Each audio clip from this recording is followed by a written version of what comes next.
बिस्मिल्लाहिर्रहमानिर्रहीम, अस्सलाम वालेकुम। उर्दू पॉइंट के साथ आप देख रहे हैं रुखशान मीर को। व्यूअर्स, आज बात करने के लिए हमने जिस शख्सियत का इंतखाब किया है वो किसी तारुफ के मोहताज नहीं। सोशल मीडिया की दुनिया पर, ट्विटर पे, इंस्टाग्राम पे, फेसबुक पर इस वक्त इन्हीं की वीडियोस वायरल हैं। मैं बात कर रहा हूँ शफात अली साहब की। बहुत शुक्रिया सर। बहुत बहुत शुक्रिया। सबसे पहले इनसे बात करते हैं बिलावल भुट्टो के अंदाज में। बिलावल साहब, डोनाल्ड ट्रंप जो है आज इलेक्शंस अमेरिका में जीत चुका है, आप कैसे देखते हैं इस मामले?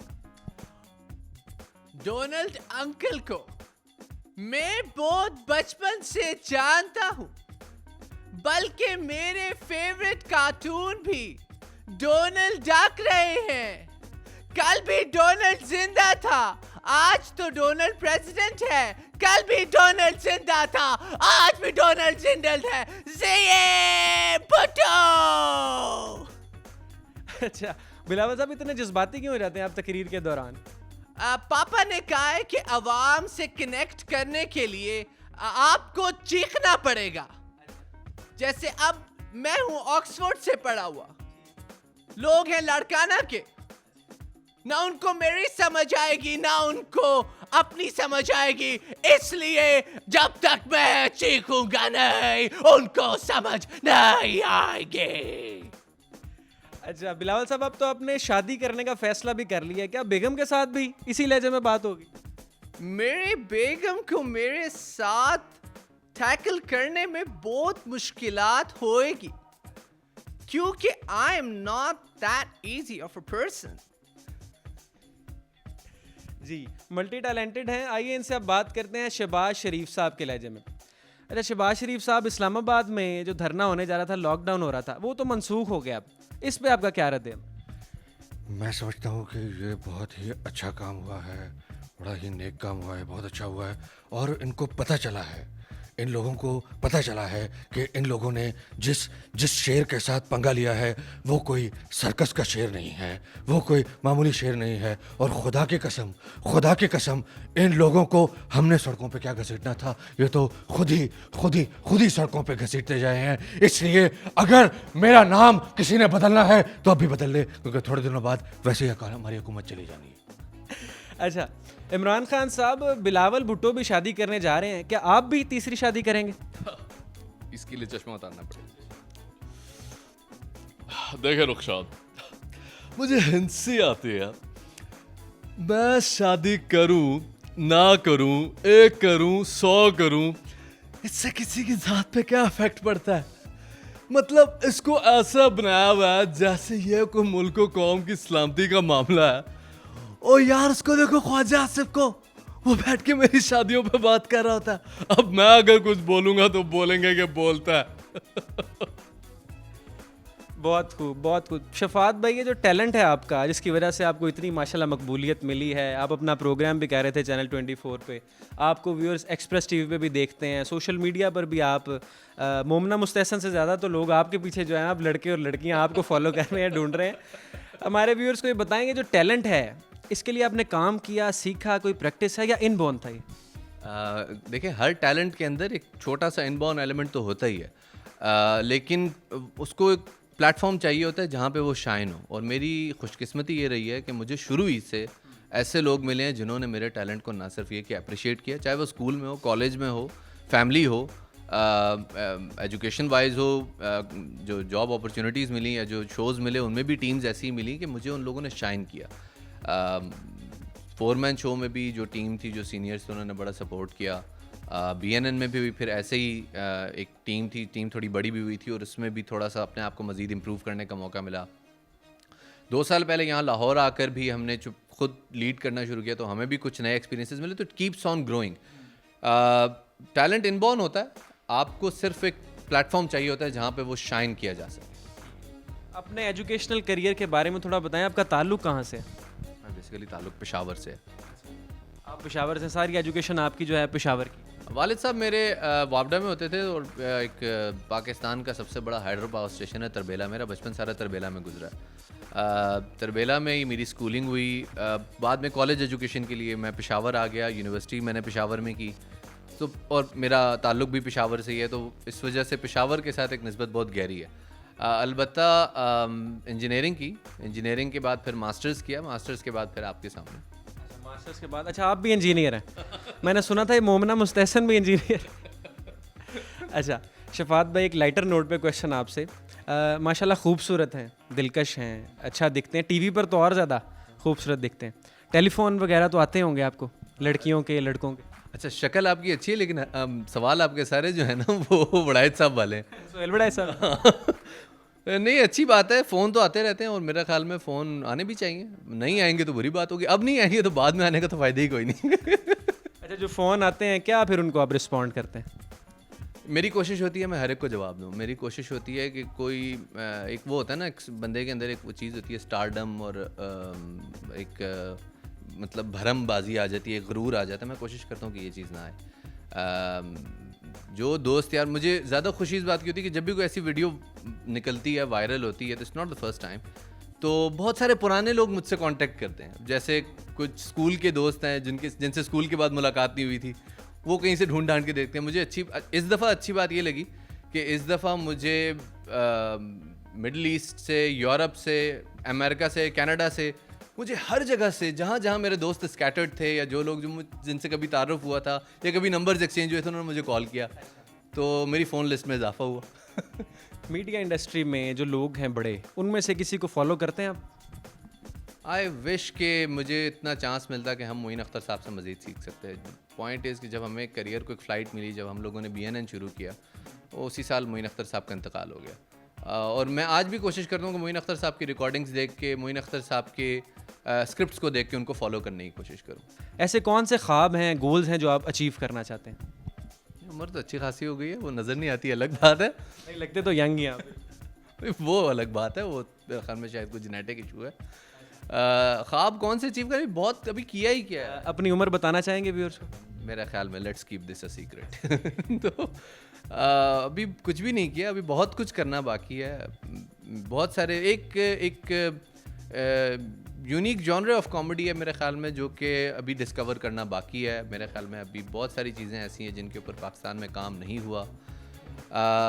मैं स्टैंड अप कॉमेडी पाकिस्तान में इंट्रोड्यूस कराना चाहता हूँ। ये होती रही है बहुत अरसे से, लेकिन वो एक बहुत लिमिटेड तबके तक महदूद है, और मैं चाहता हूँ 60 को लेकर मज़ीद आगे चलें। मेरा ख्याल मोइन अख्तर साहब के बाद कोई बड़ा स्टैंड अप आर्टिस्ट पैदा हो नहीं सका। शफात भाई, मीडिया में आप काम कर रहे हैं, ये कॉमेडी की तरफ ही आपका ज़्यादा रुझान है, करंट अफेयर्स और पॉलिटिक्स को भी देखते हैं? मैं पॉलिटिकल सटायर करता हूँ, और जब तक आपको पॉलिटिकल सटायर में, जब तक आपको पॉलिटिक्स का इच्चा बिच्चा नहीं मालूम होगा, जब तक आपको किसी इशू का अंदर बाहर नहीं मालूम होगा, आप उसके ऊपर कमेंट नहीं कर सकते। यू कैन समटाइम्स, बहुत सारे एंकर ऐसे हैं who just go with the flow. वो जो भी बात हो रही होती है वो एक अवामी बात कर देते हैं और वो अवाम में मकबूल हो जाती है। लेकिन जब आप it comes political satire, people take it very seriously. कि अब जैसे परवेज़ खटक साहब आ रहे थे, तो परवेज़ खटक साहब को शहबाज शरीफ साहब का फ़ोन आया। उस फ़ोन के पीछे का बैकग्राउंड क्या था, अगर आप इसके ऊपर कोई स्किट सोचें तो कितना मज़ेदार चीज़ बन सकती है, बशर्ते कि फैक्चुअली करेक्ट हो। वो क्या था, ज़रा हमारे व्यूअर्स को बता दीजिए। परवेज़ खटक साहब को शहबाज शरीफ साहब का फ़ोन आया। अब उसमें उनका कोई हल्का फुल्का चिट चैट हुआ और एक झगड़ा हुआ, और झगड़े के नोट पर ख़त्म हो गया। या अब लेट्स सपोज कि मैं परवेज़ खटक साहब हूँ, इनको फ़ोन आ गया, आज यालो यार तुम अजीब वज़ीर आला है कि तुम्हारे बंदे हमारे बंदों के ऊपर आंसू गैस फेंकते हैं। खुदा करे कि तुम यहाँ पख्तूनख्वा पे आओ, पेशावर पे आओ, और हमारा पेशावर पुलिस तुम पे शेलिंग करे। खुदा करे कि ये जो पंजाब पुलिस हम पे शेलिंग करती है, तुम पे शेलिंग करो। खुदा करे कि तुम जेल में जाओ। खुदा करे तेरा कख ना रहे, वह तेन कीड़े पाओ। मतलब स्टफ लाइक दिस, जब तक आपको परवेज़ खटक साहब का इन आउट नहीं मालूम होगा, आप नहीं कर सकते। तो उसके लिए बहुत ज़रूरी है कि आपको पॉलिटिक्स का इन आउट मालूम हो। और हाँ, मिजाज ऑब्वियसली वो मिजाज के मुताबिक अगर आप प्रोग्राम ना करें या एक ऐसी फील्ड आप चूज़ ना करें कि जो आपके मिजाज के मुताबिक ही नहीं है, तो फिर तो वो एक बर्डन बन जाता है, फिर तो मजदूरी बन जाती है। अच्छा, आप ऑफ कैमरा अपनी ज़ाती ज़िंदगी में, लेन देन में तब भी इतनी जॉली हैं और लाइवली हैं? ये I am not the right person to comment on this. हाँ, लेकिन मेरी कोशिश होती है कि मैं चीज़ों को ज़्यादा सिविरिटी की तरफ ना जाने दूँ। मैं जज्बातियात को कोशिश करता हूँ कि अवॉइड करूँ, क्योंकि मैं खुद बड़ा जज्बाती आदमी हूँ, लेकिन मैं कोशिश करता हूँ कि मैं इसको अवॉइड करूँ। और हर चीज़ में एक जो मोस्ट ईजी गोइंग सुस्त तरीन अप्रोच होती है, मेरी कोशिश होती है कि उस अप्रोच को मद्देनज़र रखा जाए जिसमें कोई तसादम पैदा ना हो। अच्छा, वैसे बेचैन आदमी है, मुस्तरिब और तेज़ तेज़ काम करने वाले, या थोड़ा सा स्लो ही? ये डिपेंड करता है कि काम की नौइयत क्या है। अगर काम सर पे सवार हो जाए तो फिर उसके बाद उसमें कोई चीज़ काबिल कबूल नहीं है, कोई डिस्टर्बेंस काबिल कबूल नहीं है। बाज़ अगर काम करने का दिल नहीं चाह रहा तो फिर नहीं चाह रहा, फिर 100 साल लटका रहेगा। अच्छा, वैसे आपने जो एजुकेशन के हिसाब से आप इंजीनियर हैं, इंजीनियरिंग किया आपने पेशावर से, उस करियर को नहीं परसू किया कभी? मैंने कंपनी स्टार्ट की थी अपने वालिद साहब के साथ। मेरे वालिद साहब वापडा के रिटायर्ड चीफ इंजीनियर हैं। उनके साथ मैंने एक कंपनी स्टार्ट की थी और उस कंपनी को हमने थोड़ा बहुत चलाया भी, आगे भी उसको परसू किया, कुछ प्रोजेक्ट्स भी किए। उस वक्त में मैं BNN भी कर रहा था, अपना मास्टर्स भी कर रहा था, वो कंपनी भी चला रहा था। तो वो हर हफ्ते आई हैड, हाँ खिचड़ी सी बन गई। हर हफ्ते I had to travel Karachi, Peshawar Karachi every week for the like 4 years।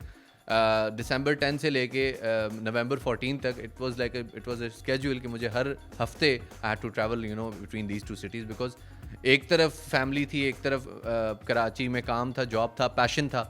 तो कोशिश ये की कि दोनों चीज़ों को बैलेंस करके चलाया और कुछ अरसे तक चलाया। But finally I had to give it up because आपको इंजीनियरिंग की फील्ड का तो पता ही है। जी शफात भाई, ज़रा व्यूअर्स को बताइएगा, आप पैरोडी करते हैं पॉलिटिशियंस की जो पावर में हैं, मिनिस्टर्स हैं, सेनेटर्स हैं, कभी थ्रेट्स वगैरह दिए किसी ने कि हमारी नकल क्यों उतारी या हमारी तजलील हमें महसूस हुई? थ्रेट्स एज सच मैं उसको लफ्ज़ नहीं कहूँगा, लेकिन हाँ बाज़ लोग बहुत ज़्यादा बुरा मना जाते हैं लोगों में। आपको पता है सेंस ऑफ ह्यूमर बहुत कम है बाज़ में।